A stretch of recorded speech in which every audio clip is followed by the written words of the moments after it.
Imana umugisha muhaguruki twishe mu maboko y'Imana isumba byose dusenga Imana yacu duhagaze imbere yayo tubime tuti nkuko Mose yamanitse inzoka ku giti abacikana bakayiraba niko na Mose yamanikiwe kera kantike ya 69 mu Kirundi nkuko Mose yamanitse inzoka ku giti abacikana bakayiraba niko na Yesu yatumanikiwe ku musaraba tumurabe tumwizigira amen.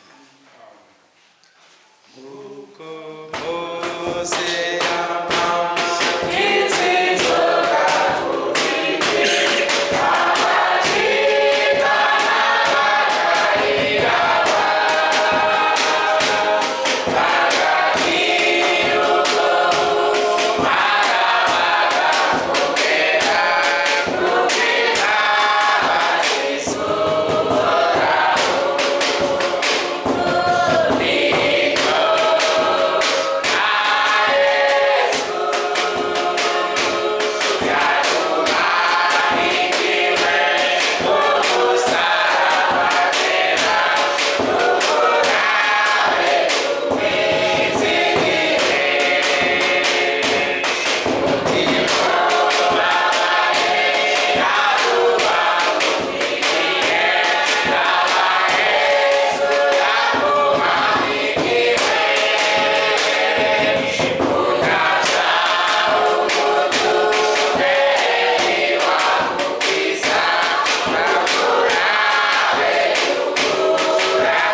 Yesu Kristo turaje imbere yawe tugushimira cyane mwami mwiza imbabazi zawe nyinshi watugiriye ku musaraba turazi naho turabanyantege nke tugenda tugwaragurika tugwa mwami hari umugambi w'agakiza teguye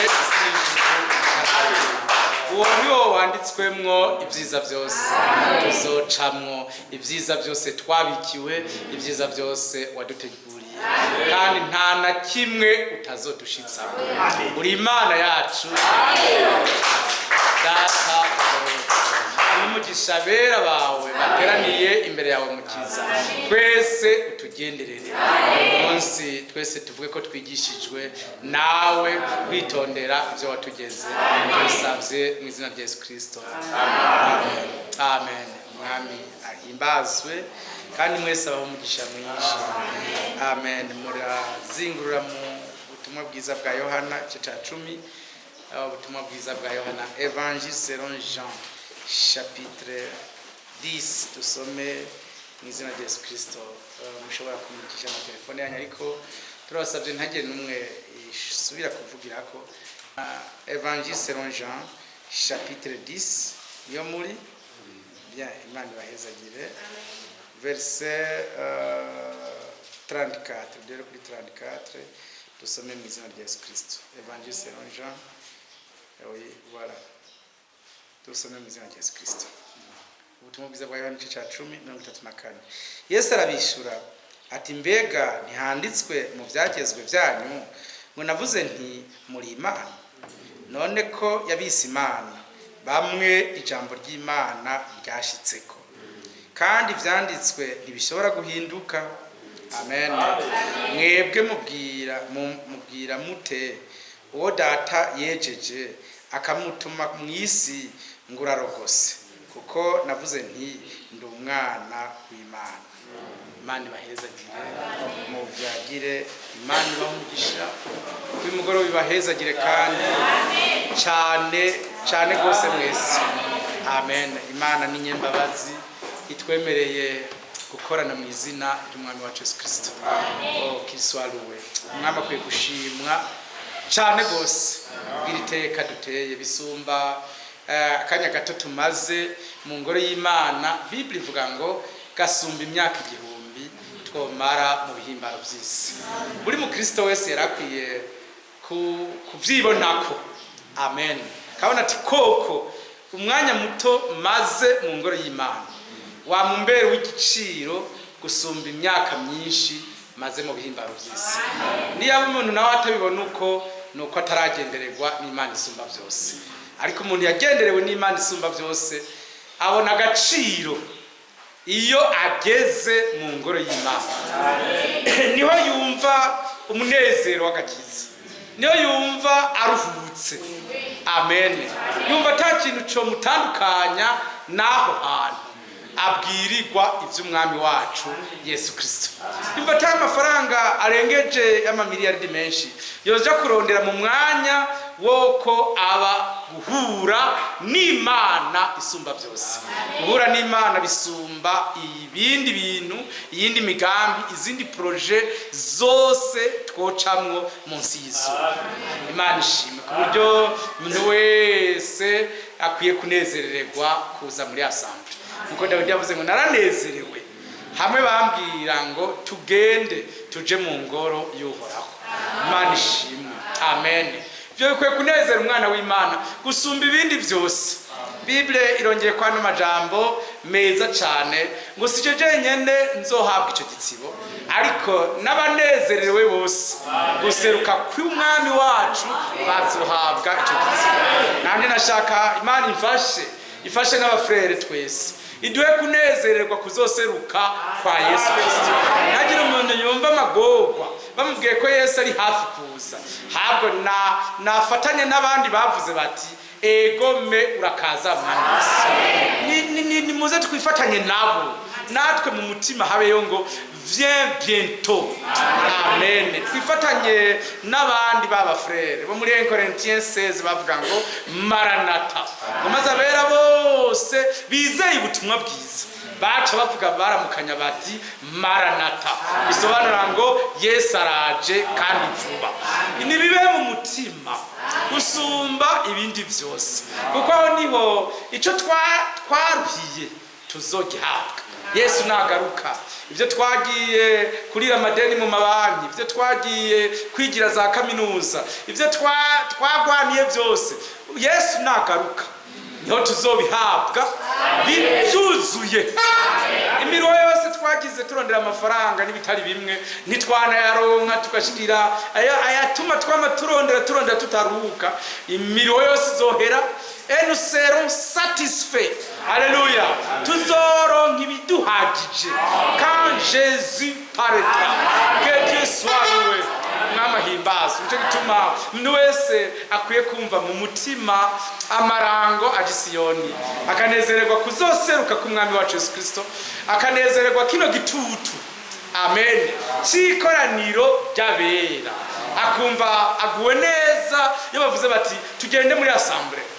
Niyaba ari agenda buke buke naze kare, niyaba afise uburyo bumwunguruza ni sava, niyaba mu nzira zose. Ariko Muda Frank niwe yavuze ahantu hamwe muri predication mwarayumvirije, ariko aravuga ati nagiye hareje ku mugoroba, ati nagiye Zurich nsanga hafi 80% bose bashitse avant l'heure, bashitse imbere y'isati. Namwe mwumve ingene vyanteye umunezero, mwumve ingene niyumvise. Byeneme ndashaka ko abafrere bamenya ko urubanza ruhera mu nzu y'Imana. Iyo umuntu atacafise mu mutima c'Imana ntahave yumvira ngo azoja kubihabwa hirya yejo oyayo, habwo Imana yaraduhaye agakiza nihabwa icubahiro. Yatugirira ubuntu, ndashaka ko abafrere bavyumva. Amen. Dusomye amajambo meza cyane gose. Mbiriza ndabasubiriyemo muri verset 35. None ko yabise Imana bamwe ijambo ry'Imana ryashitseko, voilà, qui peut contester? Bible ivuze ngo abijambo ry'Imana ryashitseko, amen, ils ont été rendus divins, amen. Abijambo ry'Imana ryashitseko sont devenus divins, bagizwe Imana. Imana ishimwe. Abijambo ry'Imana ryashitseko. None munci rubanza mute muri ko muravuga ngo yarogose ko mvuze ko ndi umwana w'Imana, kandi abijambo ryashitseko Bibiliya Imana yabise Imana nto. Amen. Umwami ahimbazwe. Aya ni amajambo meza gose. Sinzi ko hari gihe twama twiyumvira tuti ese umwami wacu yoza vuba, hama ibi bintu tuza turatahura ku munsi tukazogera iyo biri, tukaba tubiherewe kimwe na kimwe, maze bikatwuzuramo. Imana ishimwe nihabwe icubahiro nishimwe. Hamwe ata predication dukeneye, hamwe umwami wacu tukamubona imbona nkubone, tukamumenya neza turi kumwe nawe. Imana ishimwe. Mama zabiduhe kandi vuba biduhe kandi vuba. Bitube nka wa mutama wo Frère Frank yavuze ngo yari mutama mwiza w'umupredikateur, yigisha cyane ibyo kuzogaruka kwa Yesu Kristo, akabikundisha abandi. Maze rero icyo gihe ngo urupfu ruba ruraje, yaraboroga ati mwese mu nsengero ntihagira honja, ati mu nsengero ntihagire namwe nja, ntiharagera ko ngene. Frère ngo ntitube nk'uwe mutama, ariko Imana niturememwo. Amen. Iturememwo twese kwipfuza kumusanganira.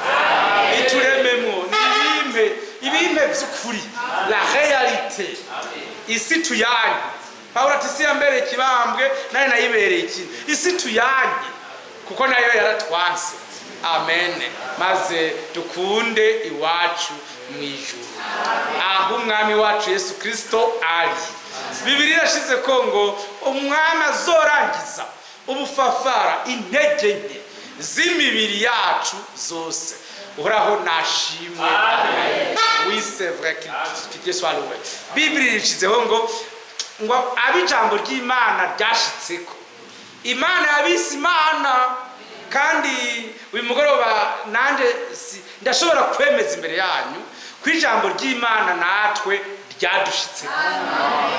Amen. icyo twakiriye si indome z'abantu, si inyuguti zazanywe n'abantu, icyo twakiriye si ibitabo twasomye by'abantu, mais twakiriye la vraie parole de Dieu. Amen. Imana yaduhaye ijambo ryayo bwite yari yarageneye iki gihe, ridutera gucika abana b'Imana isumba byose, ridutera le divin on a reçu. Amen. Le divin en nous, twakiriye ubumana muri twebwe, kamere y'Imana niyo twakiriye kugira ngo Imana yigaragaze muri benshi abo yatoranije. Amen. Ibaseruriremwo ses attributs, ibaseruriremwo ivyayo. Umwami ahimbazo nashimwe.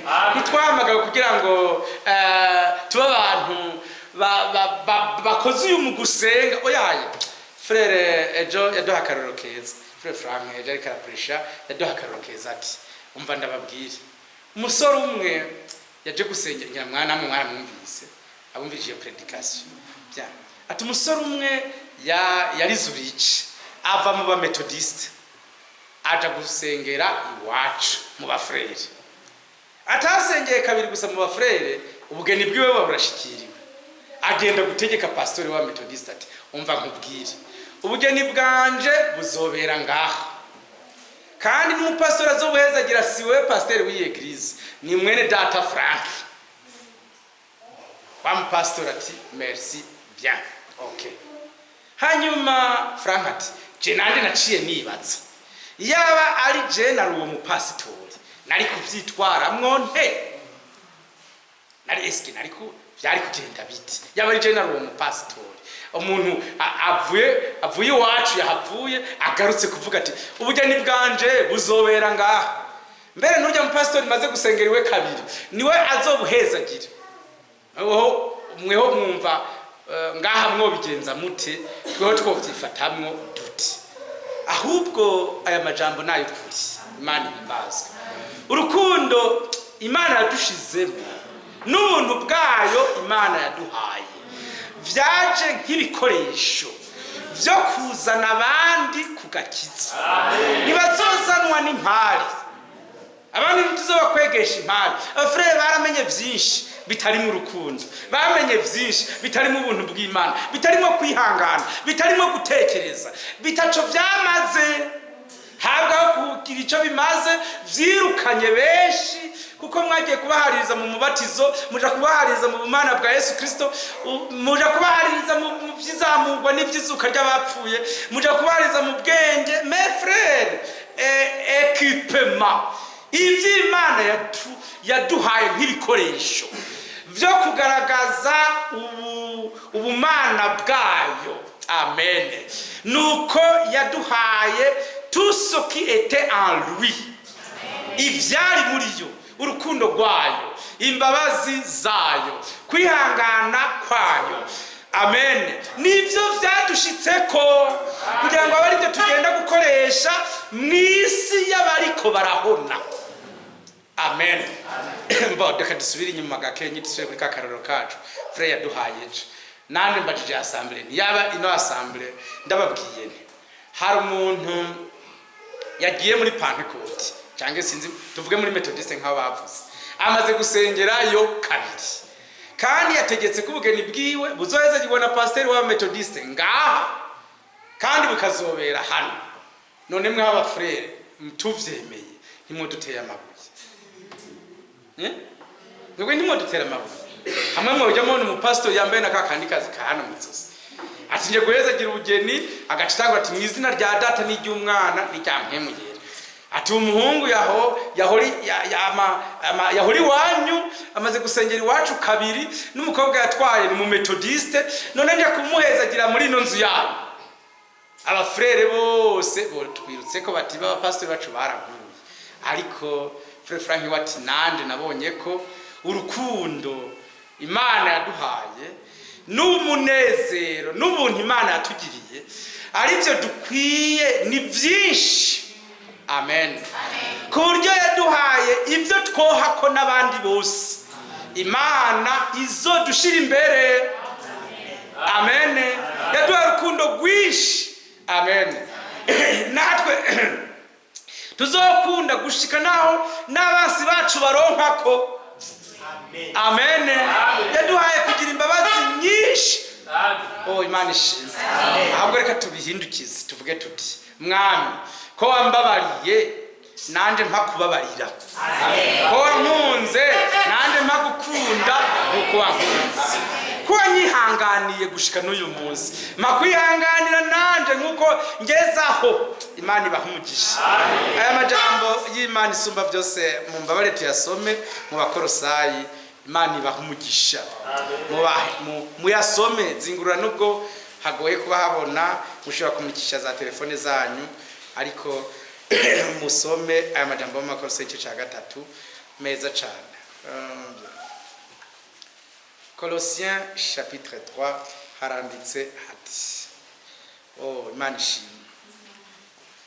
Nuko rero verset 12. Nuko rero nkuko bibereye abatoranijwe n'Imana bera bakundwa nayo mwambara umutima w'ikigongo. Amen. Amen. Ni neza no kwicisha bugufi no gutekereza. Imana ibimpe. Amen. No kwihangana mwihanganirana muharirana iyo umuntu agize icapfa n'uwundi. Mukontinue turabandanya nkuko umwami wacu yabahariye namwe aba ariko muharirana. Sesa nimuharirane n'importe comment, nimuharirane uko ariko kose ariko muharirane nkuko umwami wacu yabahariye. Umwami ahimbazwe. Oh frère, abijambo ry'Imana ryashitseko ryabazaniye la divinité, ubumana, la nature de Dieu. Ryatuzaniye kamere y'Imana, ryatuzanyemwo ibiranga Imana. Imana ishimwe. Nimba twaravyawe n'ijambo ry'ukuri, semence de Dieu. Imana ishimwe. Dutegereza kwama ivyamwa vy'ijambo. Ntabwo twama ivyamwa ivyo ari byo byose, ahubwo twararitswe n'Imana ngwizi tuvomemwo ububi bwose Satani yadushizemwo maze itwumutse neza itwunyuguzi dukuremo umucafu wose hanyuma itwuzuzemwo ivyayo. Imana ishimwe. Yongere ishimwe kandi habiciro. Frère bien-aimé, muvyumve neza muharirane nkuko Kristo yabahariye. Mukundane. Donne-moi, niko Frank yavuze dimanche ati donne-moi à aimer tel que tu m'as aimé. Imana ishimwe. Magukunda nkuko nanje nakunzwe. Nkuko wankunze.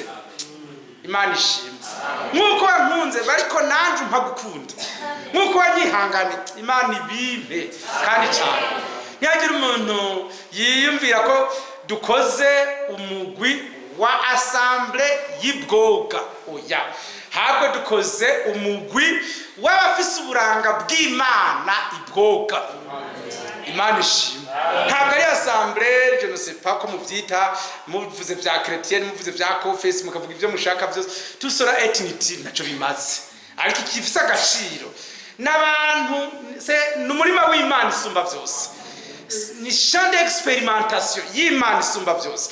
Imana yerekaniramwo ubuntu bwayo. Nibagira ubuntu abafrere ni Imana izobubugize. Nibagira imbabazi abafrere n'abasere ni Imana izobizigize. Amen. Nibagira urukundo ni Imana izobirugize. Imana ishimwe. Twabaye ibikoresho mu maboko yayo. Nuko nta burenganzira na bumwe dufise frère bwuko iby'ugwango tunavyumviriza. Oyaye nta mwanya twobitako. Oyaye kiretse nimba wararushe muri no nzira ari abantu baba bararushe hanyuma bamubwira iby'ugwango akamva nivyo ashaka kumva n'ingoga akarimi kiwe kakaba kagisongoye kakivuga bibi.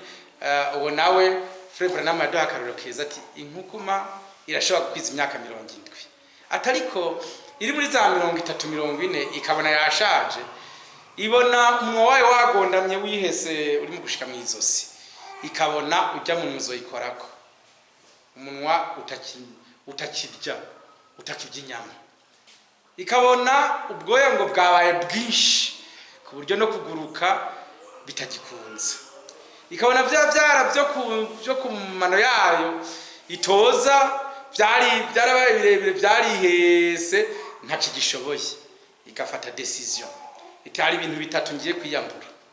Ucambere n'umunwa wihese, maze ikawujana ku rutare, ikawubona mpakumanyutse, kuko yizigiye ko niwamanyuka hazomera ubundi usongoye. Ikajana ahantu ikikumbagaza ku mabuye yibabaza, amoye yose agapfukuka hamwe isigara n'inyama ziboneka, kuko izi kizoca imera yandi make ibashe kuguruka.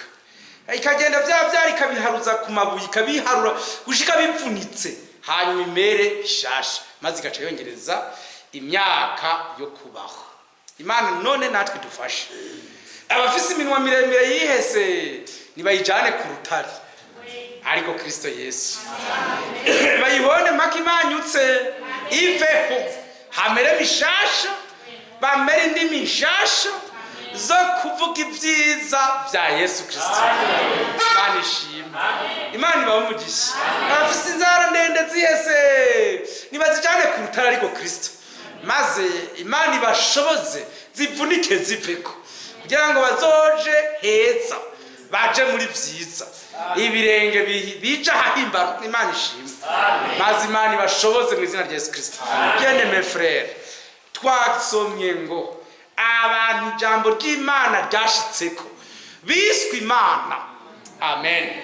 Kandi nivyo, kandi haciye epfaca yavuga ngo kandi Imana ntibesha.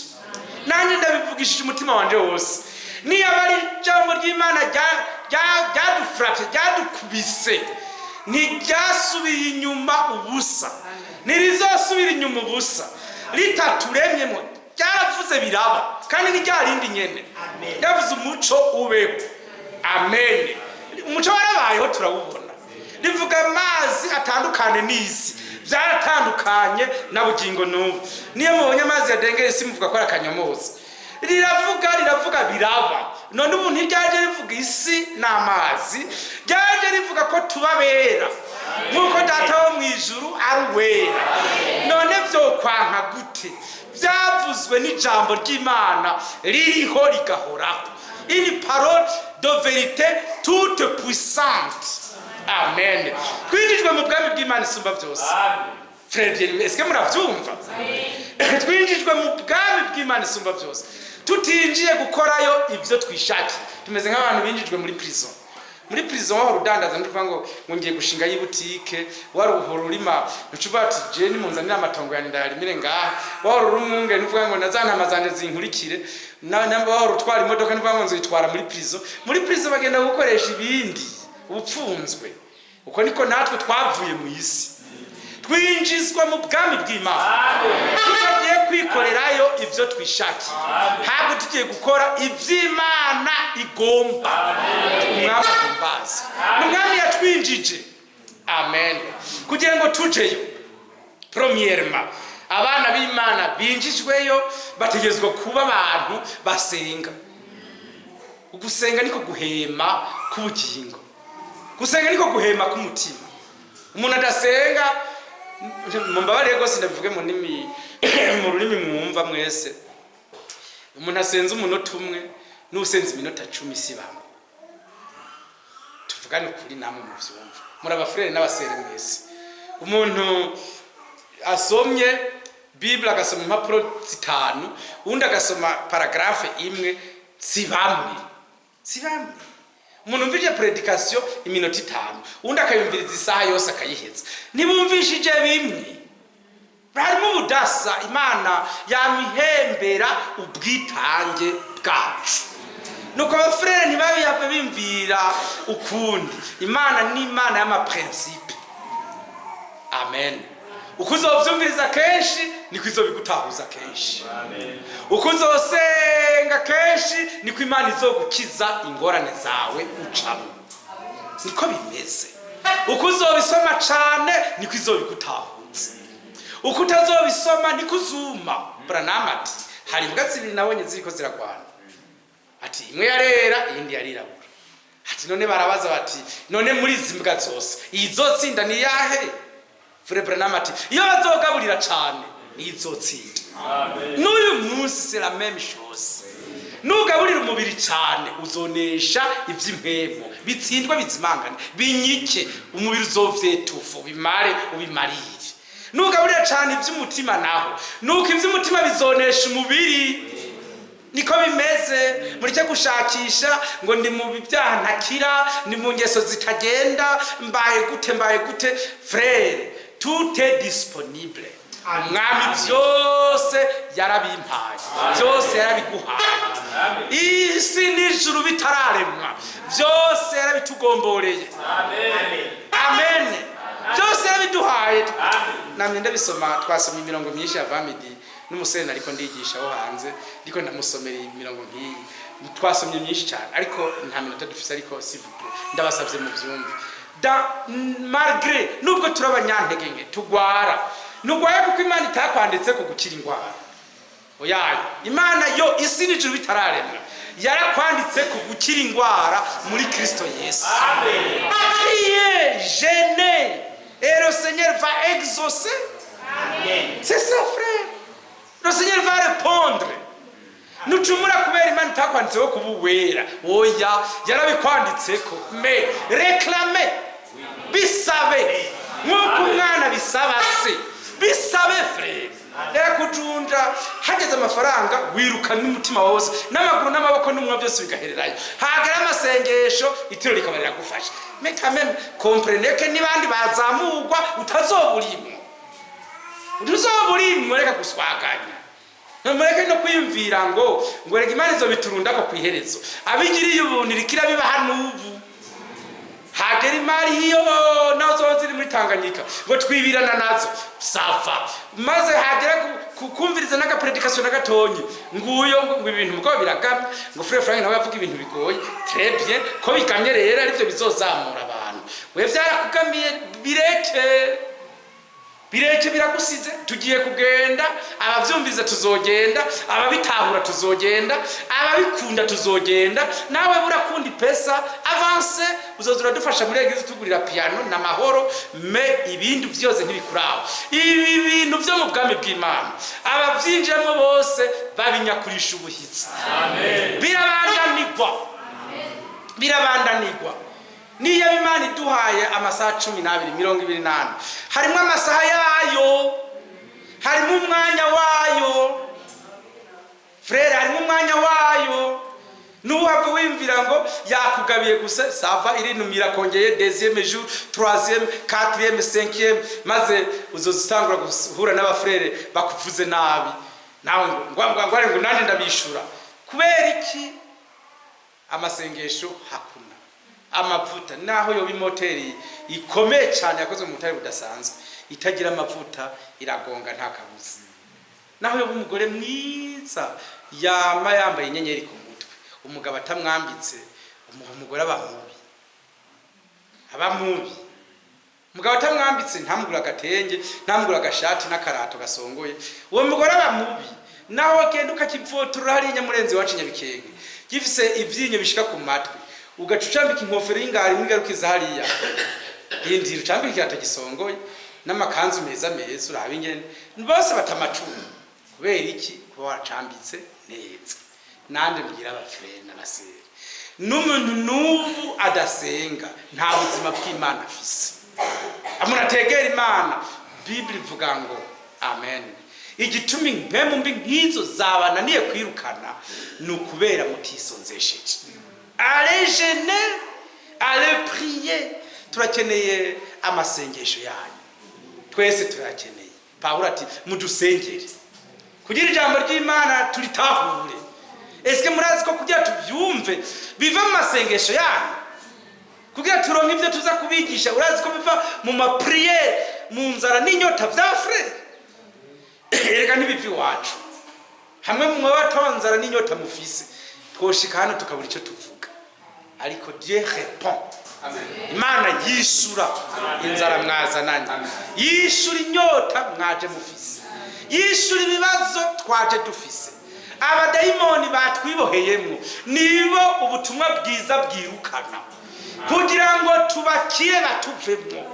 Imana ihimbaza. Cyo gituma umuntu yabwakiranye ubutumwa bwiza umutima ukunze ava hano akize.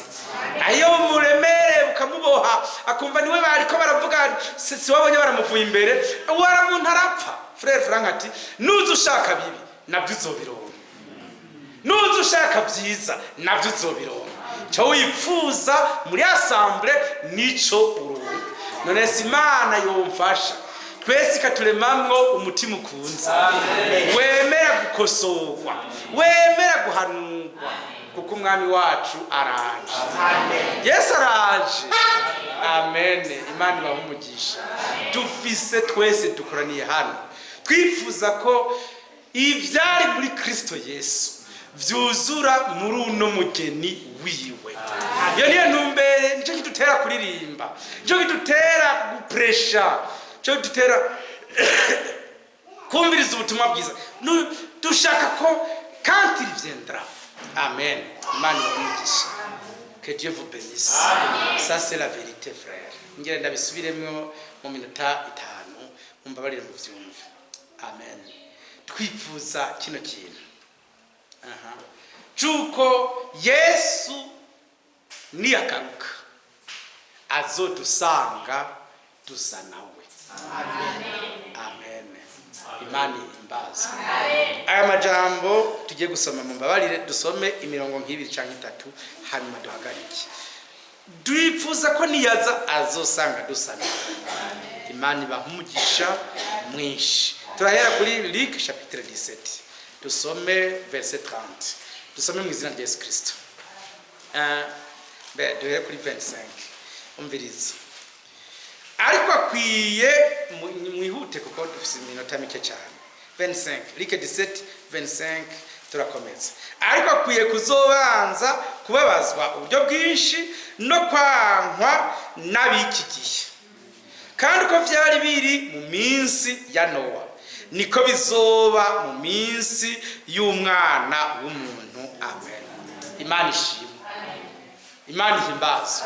Uko vyari biri mu minsi ya Nowa niko bizoba mu minsi y'umwana w'umuntu.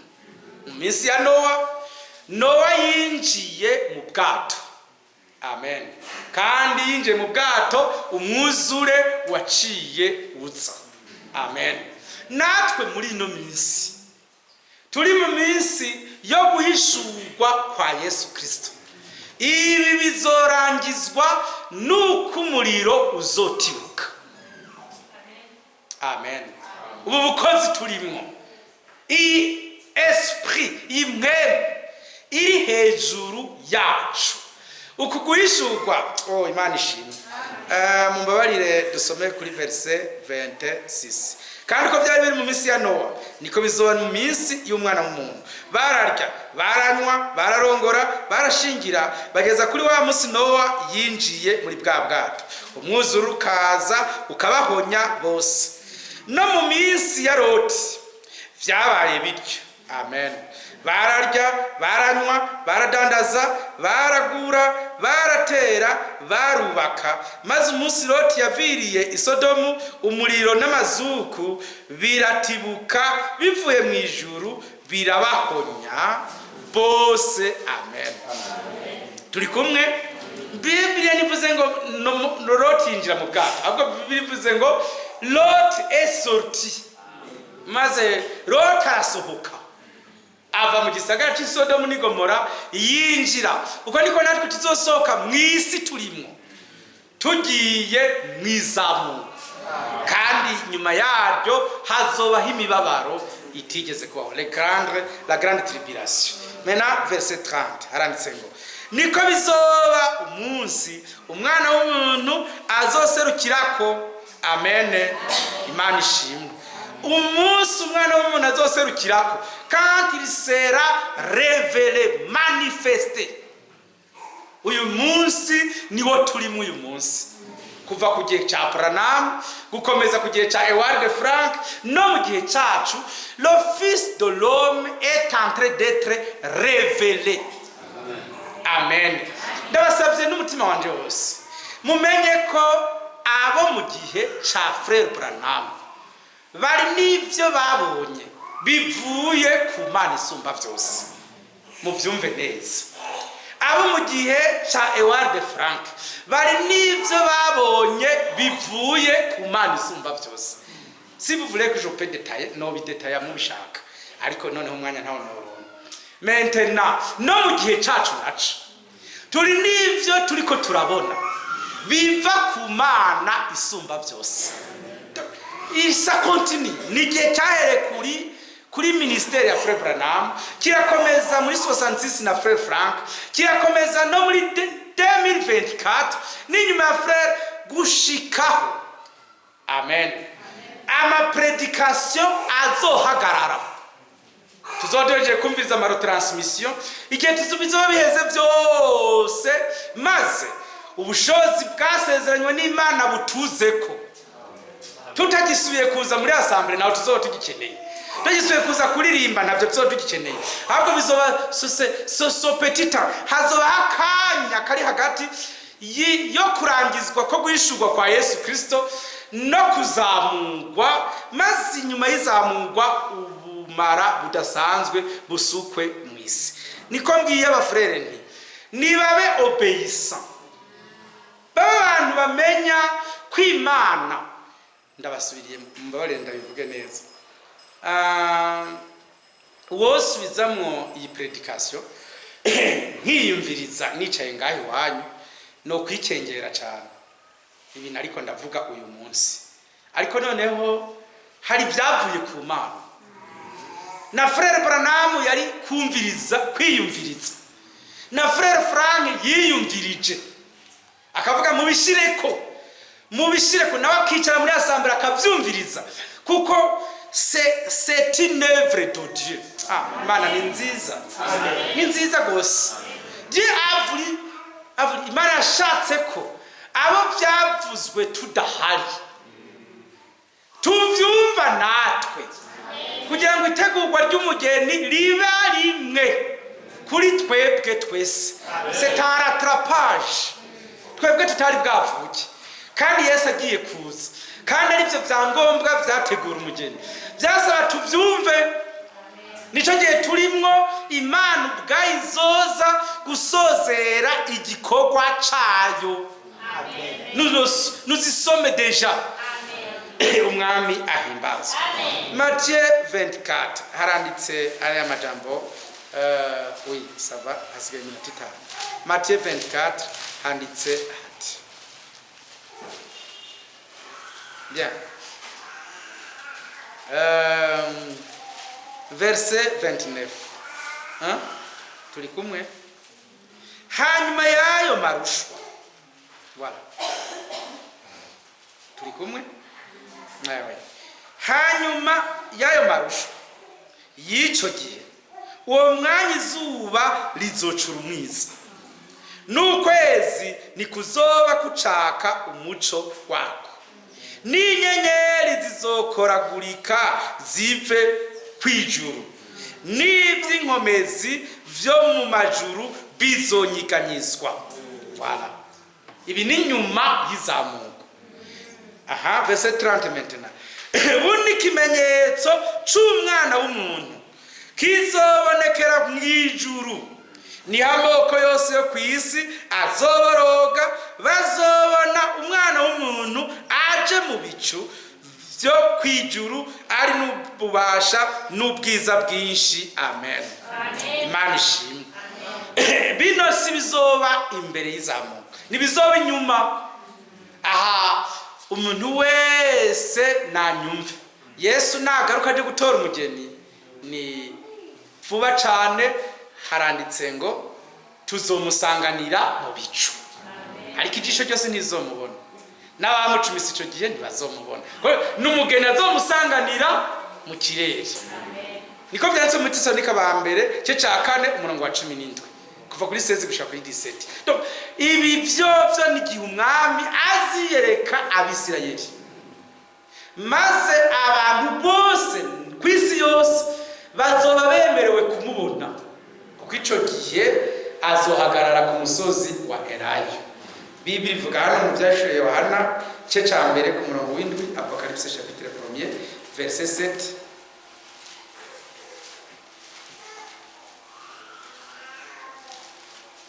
Apocalypse jeshane cyangwa icyambere ku murongo w'indwi hati eharazanana n'ibicu kandi ijisho ryose rizomwibonera. Mwabyo aha si igihe cy'umugeni, ni nyuma y'umugeni, ni ku Bisirayeli. N'abamucumise bazomubona kandi amaboko yose yo mu isi azoborogeshwa nawe, niko biri. Amen. Jewe ndi Alpha na Omega, niko Umwami Imana igize, iriho kandi yamyeho kandi igirize n'ishobora byose. Amen. Mwami wacu frère bien-aimé azoza gatatu, ngira ngo mwavyumvise. Azoza gatatu, 3 venues différentes. Irya mbere niri yaje aje gutegura l'épouse de Jésus-Christ. Yaje gutegura umugeni. Bihera kwa Frère Branham, ikimenyetso cya kabiri yahawe, c'est le signe du fils de l'homme. Ni ikimenyetso cy'umwana w'umuntu. Igihe yakora nk'ivy'Imana yakoze kwa Abrahamu. Niko byanditse ngo uko byari biri mu minsi ya Lot, niko bizoba no mu minsi y'iherezo. Me byarakomeje kuko kwa Frère Branham byari intango yibigiye kuba byiza cyane mu isi yose. Ubutumwa bwiza bw'ubwami, ubukozi buzokomeza mu isi yose, bubere cyabona amahanga yose. Maintenant ivyo birangiye, ubu bukozi byanditse muri Malaki ngo nzobarukira Eliya. Mais quand uwo munsi uhambaye, ça va précéder biheze ibi bya Eliya biheze, ivy'imwemu ya Eliya bihejeje gukora mu mugeni w'abanyamahanga, maze ibizokurikira c'est la grande tribulation. Ni kwa guhona kandi bigiye kuba vuba cyane. Amen.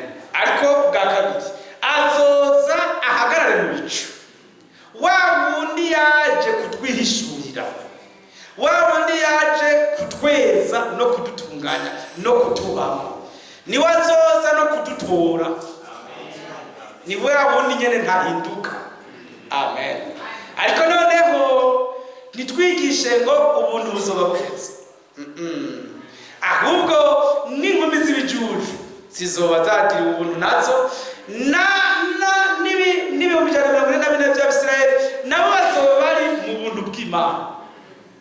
Bose gushika bose bakize 144,000 n'inkumi z'ibijuju, ni amaraso azova ku gicaniro.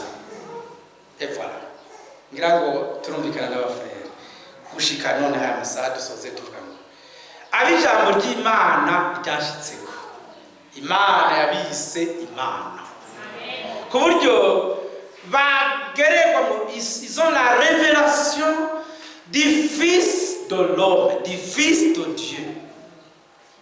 Ils ont la révélation de la parole, du fils de l'homme, du fils de Dieu, du fils de David. Ils ont la révélation de tout.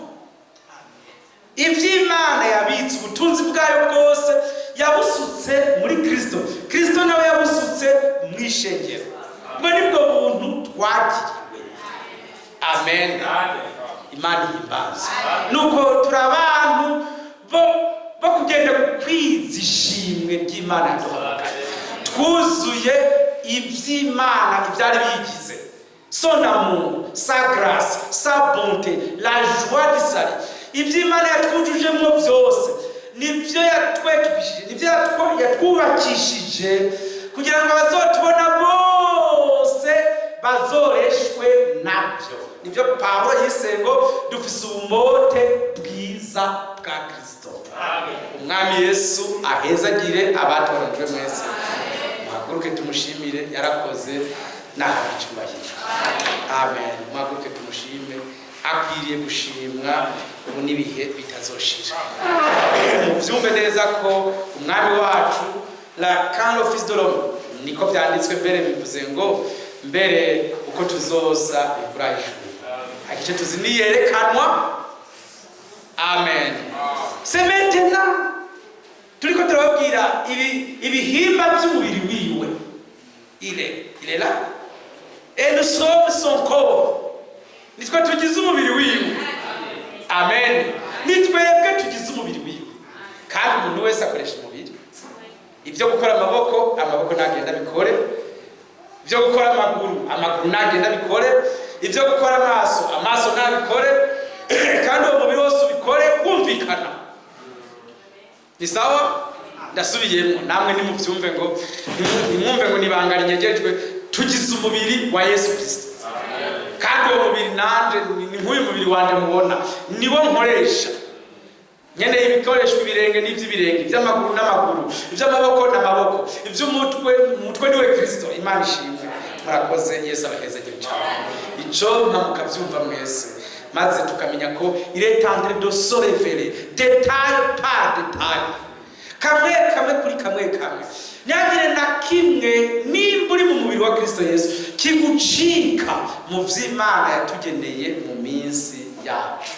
Imana ibahumugisha mwese mu izina rya Yesu Kristo. Amen. Amen. Yesu n'umukiza wanje n'umwami, nzokwama ndamuhimbaje indirimbo, kandi yanshize intege ndamusaba izina.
No kutuyobora neza mu nzira yayo.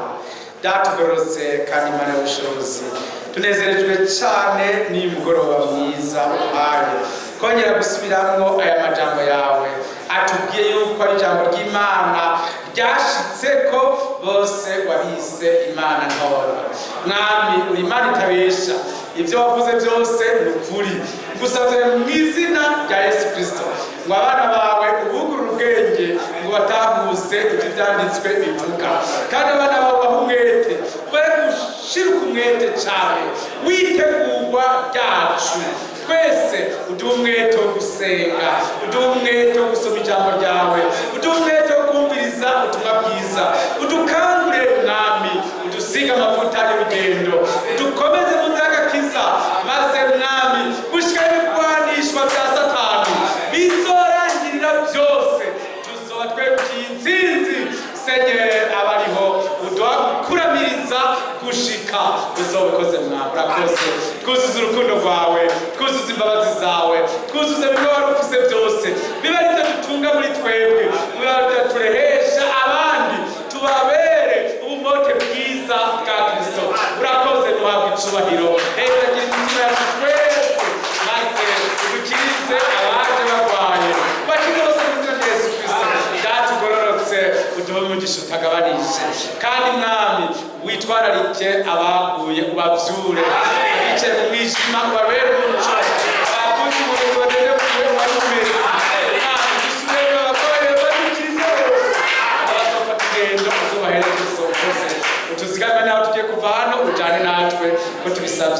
Yesu Kristo, amen. Amen. Mwami Yesu abahezegere cyane mwese. Maranatha.